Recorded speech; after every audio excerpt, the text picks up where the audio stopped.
Aya budak lalaki anu keur ceurik bangun ka nyerian Min. Yang disampeurkeun ku indungna teh. Ujang, kunaon hidup beceurik kasep?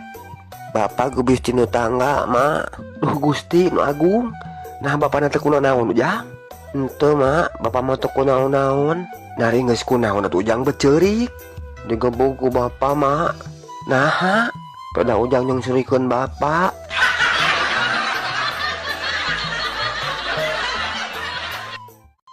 Aya polisi nu keur nanya ka saurang ibu-ibu anu geus jadi korban pamerkosaan Min. Ari tanya polisi teh kieu, nah ibu apal pada rupana jalma nu geus merkosa ka ibu? Henteu pak, abdi mah teu apal kana rarayna. Nah make jeung teu apal, Margi abdi diperkosa nanti pengker pak. kapanan bisa ibu teh malikeun awak ka tukang meureun? Mohon ku margi sieun pak. Nah make jeung sieun sagala, nari kitu sieun kunaon? Sieun leupas.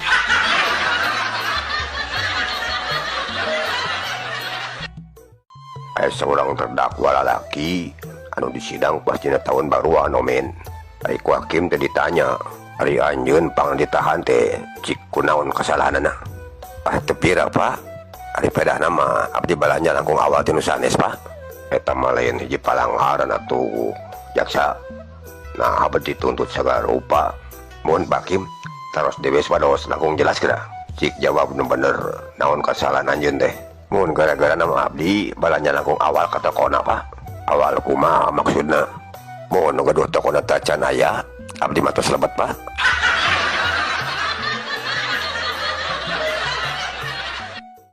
Aya bapak-bapak anu keur liburan Min, nyemoga taksi manehna teh. Sanggeus aya di jero ditanya ku supir, "Maneh ka mana pak?" "Wah, ka dinya Ujang, ka puncak lah." "Mun kemana pak?" "Teu caritana maju mobil teh. Menang sabaralila nepi ka puncak." Supir nanya deui ka si bapak, "Ieu tos dugi pak, di dieu wae pak?" "Nya di dieu we Jang." "Sabaraha ongkosna?" "100 pak." "Cereng dibayar 50 ku si bapak teh Min." Ajak supir teh, "Kirang atuh pak, ieu mah 50." "Nya kan bapak geus mere 50 ka Ujang." "Mun kirang 50 pak, 100 ongkosna." "Nah make jeung kurang Jang. Panaekna ge duaan atuh. Ujang 50, bapak 50." Ari cek supir teh, buah-buah tewar si jelema teh.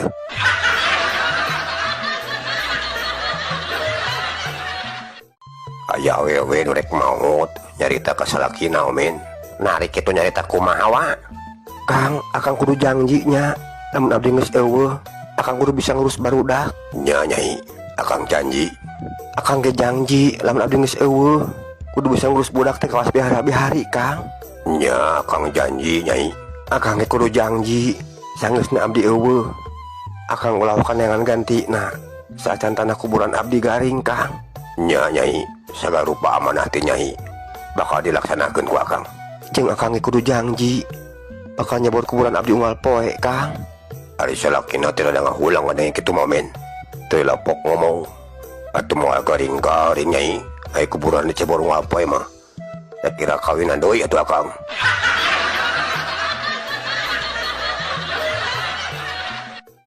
Aya ustad nu keur ngajar santrina Min. Ari cik ustad teh kieu, lain ari maneh Udin, ate era maneh teh. Geus gede can beulul keneh ngaji. Emangna masalah buat Pak Ustad? Ari masalah mah henteu tau gedin. Kan era we teu maneh teh geus gede. Piraku teh bisa ngaji-ngaji acan. Ereh budak bapak. Budak bapak mah nu karek lulus TK. Geus apal kana surat-surat pondok wae mah. Piraku ari silaing can apal din. Emang aku harus bilang wow gitu Pak Ustad? Diajar mah sabar we din. Di alif batas sajim jeung satuluyna. Keun we da wau mah jauh keneh maneh atuh.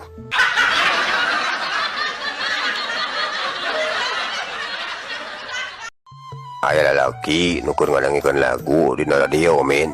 Nya kebenaran hari teh keur bulan puasa, nya manehna teh nelepon kana radio. "Halo, nah laras ieu radio FM." "Nya, nari sareng saha di mana?" "Ti Ujang Kang, bade ngintun salam kengeng." "Nya sok we bade kirim salam mah, kanggo saha?" "Kanggo Emang anu nuju di sawah, ka Akang sareng etehna anu nuju di pasar, oge ka yang abdi anu nuju nyeusehan, tong capek teuing gitu nya." "Mohon ke didugikeun, bari nyungkeun lagu naon?" "Nyungkeun dipamuterkeun adzan magrib Kang." kumaha ieu patuangan teh sekiat ya.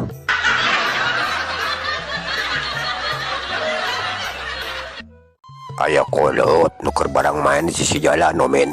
Nya teu kung sirila. Seorang pemuda nu ngalewat kadinya.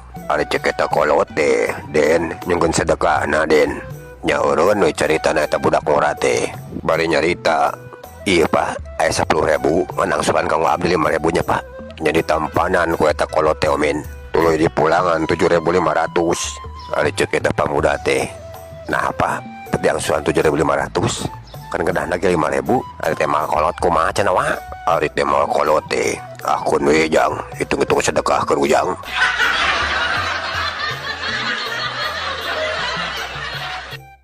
Jam 12 berang si Udin di tempat kawena balik heula ka imah omen, sabab keur mejeuna jam istirahat. Sanggeus nepi ka imah pok nyarita ka pamajikanana. "Mah, cik panyautkeun sangu sapiring mah nya, hayang dahar yeuh." Tareng sedahar si Udin minta cai kopi segelas. Song cai kopi teh diasongkeun ku pamajikanana. Sanggeus beak ngaregot cai kopina, si Udin amitan ka pamajikanana. Sabab rek digawe deui cenah. Bari ngarawel samangka anu aya dina meja omen, tuluy diuapkeun teh samangka teh. Tanda-tanda naon saacana geus Udin teh sehat omen. Kan pas naik kana motor, panenjona teh ngadadak poek omen. Bari ngecerit minta tulung ku pamajikanana, pamajikanana teh buru-buru datang ka hareup. Sababna mah mata kitu teh meureun tina nginum kopi, tuluy ngadahar samangka wa. Lain omen, ari geus kunaon tua? Masang helmna ti balik.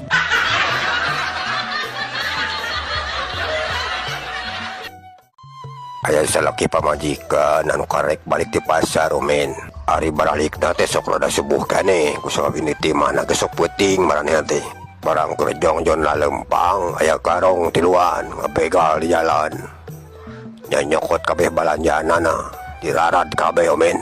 Ta caritana baralik we ka imah. Sanggeus narepi ka imah, pamajikanana ngomong, bari setengah amak kata men. Bapana, nah dilampau ku batu teh kalaka cicing wae malah laki teh. Lain kalaka kadua ngalawan. Perjeng belanjaan urang kabeh dibikeun ka maranehanana. Nah, maka jeung kudu riweuh mana? Dari mana geus pohok? Kapan dina untu bapa nu hareup teh duanana oge emas. Naon hesena? Jual we atuh jeung untu bapa.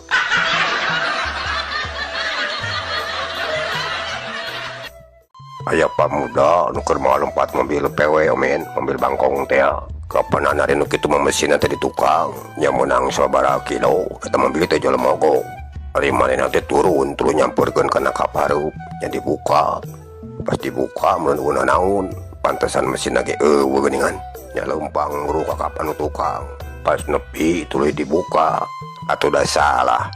Danan mesin lagi peti tukang ieu mah. Nya dipindahkeun mesinna ka hareup. Sanggeus beres tuluy dicobaan, nya digas hatakeurna ku manehna. Barang digas eta momen, nah ari kitu kumaha wa? Mobilna mundur, dengarkeun tangkal kai. Atuh da bonganna mesinna dipindahkeun ka hareup.